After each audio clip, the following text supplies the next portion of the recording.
లాభాల వాటా విషయంలో గుర్తింపు సంఘం ఏఐటీయూసీని బదనం చేయాలని చూస్తే కార్మికుల్లో ఆ సంఘాలే పల్చనవుతాయని ఏఐటీయూసీ అధ్యక్షులు సీతారామయ్య హితవు పలికారు. గోదావరికని భాస్కరరావు భవన్ లో శుక్రవారం ఏర్పాటు చేసిన సమావేశంలో ఆయన మాట్లాడుతూ సింగరేణి సంస్థ లాభాల వాటాపై కార్మికులు క్లారిటీగానే ఉన్నారని, లాభాల వాటా విషయంలో గతంలో లాగే ఈసారి కూడా లాభాల వాటా జరిగిందన్న విషయం అన్ని కార్మిక సంఘాలకు తెలిసినా కావాలనే కార్మికుల్లో పలుకుబడి పెంచుకోవాలన్న తాపత్రయంతో లాభాల వాటా విషయంలో రాద్ధాంతం చేస్తున్నారని ఆరోపించారు. సింగరేణి లాభాల వాటా గత 1999 నుంచి ఇప్పటి వరకు ఎలా చెల్లిస్తున్నారన్న డేటా అంతా ఆన్లైన్లో ఉంటుందని తెలిపారు.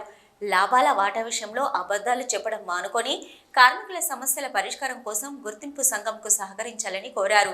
గత ప్రభుత్వం స్థూల లాభాన్ని ప్రకటించకుండా నికర లాభం మాత్రమే ప్రకటించి లాభాల వాటా ప్రకటించిందని, ఈ ప్రభుత్వం స్థూల లాభం కూడా ప్రకటించి నికర లాభంపై లాభాలను ప్రకటించడంతో టీబీజీకేస్ దుష్ప్రచారానికి పూనుకుందని తెలిపారు. కార్మిక సంఘాలు లాభాల వాటాపై అనవసరపు రాద్ధాంతం చేయడం మానుకోవాలని హితవు పలికారు. ఇవాళ అనేక సంఘాలు మాట్లాడుతూ ఉన్నారు కదా, మీరు ఉన్నటువంటి పరిశ్రమల్లో ఎక్కడైనా లాభాలు వస్తే కార్మికులకి 1% ఇప్పించింది ఉండే చూపించండి. ఇవాళ కోల్ ఇండియాలో 5 సంఘాలు ఉన్నాం, కానీ అక్కడ కూడా లేదు. ఈ సింగరేణిలో కూడా 99లో ఏఐటీసీ యూనియన్ గుర్తింపు కార్మిక సంఘంగా ఉన్నప్పుడు ఎల్లందులో కోయగూడెం మైన్లో సర్ఫేస్ మైనర్ యంత్రాన్ని పెట్టి బొగ్గు తీస్తే దానికి వ్యతిరేకంగా ఆనాడు ఏఐటీసీ యూనియన్ సమ్మె నడిచి 13 రోజులు సమ్మె చేసినప్పుడు అప్పుడున్న ముఖ్యమంత్రి చంద్రబాబు నాయుడు తోటి మాట్లాడి కేఎల్ మహేంద్ర గారు ఏఐటీసీ యూనియన్ అధ్యక్షుడు కంపెనీకి వచ్చిన లాభాలలో కార్మికులకి వాటా అనేది కొత్త హక్కును పుట్టడం జరిగింది. ఆ 10% వాటా ఏ ముఖ్యమంత్రి వచ్చినా 1-2% పెంచుతూ ఉంటే ఈనాటికి 33% అయింది. ఈ యొక్క కంపెనీకి వచ్చినటువంటి స్థూల లాభం పైన కంపెనీ ఫ్యూచర్ ఇన్వెస్ట్మెంట్ అంటే నెక్స్ట్ ఇయర్కే ఏదైతే కొంత ఇన్వెస్ట్మెంట్ కొత్త మైన్స్ కొరకు కావచ్చు, లేదా ఓపెన్ కాస్ట్ లేక బ్యాక్ ఫిల్లింగ్ కొరకు కావచ్చు, ఇతర ఇన్వెస్ట్మెంట్ల కొరకు కొంత అమౌంట్ తీసి నెట్ లాభాన్ని ప్రకటించి దానిపైన కార్మికులకి ఇంత పర్సెంటేజ్ అని ప్రకటిస్తారు. ఈ సంవత్సరం కూడా అదే పద్ధతుల్లో 4,701 కోట్ల రూపాయలు వచ్చిన స్థూల లాభంలో నుంచి 2,289 కోట్ల రూపాయలు ఫ్యూచర్ ఇన్వెస్ట్మెంట్ తగ్గించి 2,412 కోట్ల రూపాయల నెట్ ప్రాఫిట్ని ప్రకటించి దానిపైన 33% ఇస్తే కార్మికులకి 796 కోట్లు వస్తూ ఉంది.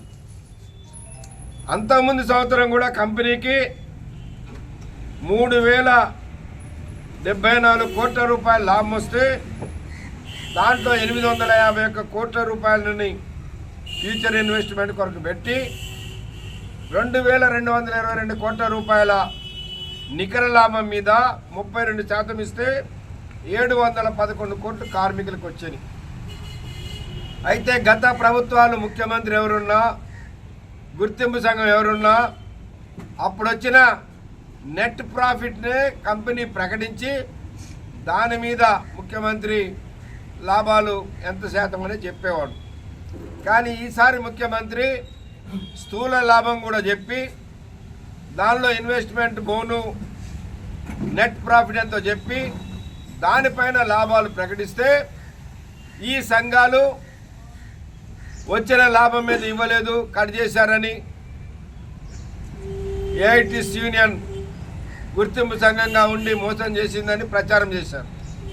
మేము ఇవాళ గత 15 సంవత్సరాలుగా కార్మికులకి కంపెనీకి వచ్చిన లాభం ఎంత స్థూలంగా, దానిలో ఫ్యూచర్ ఇన్వెస్ట్మెంట్ తీసేస్తే నెట్ ప్రాఫిట్ ఎంత, దానిపైన ఎంత పర్సెంటేజ్ ఇచ్చారు, కార్మికులకి ఎంత దొరికిందని 15-16 సంవత్సరాల మొత్తం రికార్డుని ఇవాళ బావుల మీద వేసాం. ఇవాళ లాభాలలో కంపెనీకి వచ్చిన దాంట్లో నుంచి ఇవాళ 5,000 రూపాయలు ఇప్పిస్తే ఇవాళ కొన్ని సంఘాలు తమ ఉనికి కోల్పోతాయని ఇలాంటి ప్రచారం చేస్తూ ఉన్నారు. సరే, ఏదేమైనా ఇవాళ ఈ నెల 9వ తారీఖు నాడు గుర్తింపు సంఘం పత్రం తీసుకున్నాం. ఇవాళ యాజమాన్యం వచ్చే నెల స్ట్రక్చర్డ్ మీటింగ్ పెడుతుంది.